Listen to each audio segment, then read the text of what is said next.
camiño, de tal maneira que, como digo, é o agasallo que a Real Banda de Gaitas se vai a ofrecer con motivo desta importante visita.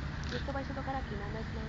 Si, esta obra vaise interpretar justamente cando chega no Papa Móvil aquí a esta rotonda da Porta de Europa e, como digo, a este presente inmaterial que queremos que quede como recordo desta visita, que tamén estamos xa pensando en ofrecerlle un concerto en Roma na que se inclúe esta melodía xa en plan instrumental, como no seu día fixéramos con Juan Pablo II, ao que lle ofrecemos 5 concertos en distintos momentos.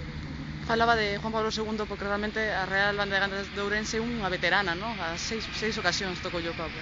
Si, nós temos unha vinculación importante ca Santa Sede, temos dos amigos en Roma, en 6 ocasións fixemos actuacións para Juan Pablo II, incluso acabamos de editar un CD-DVD concertos a Juan Pablo II, de tal maneira que bueno, daquela fixéramos a Muiñeira de Boitila, a que agradeceu de unha forma especial o Papa Santo.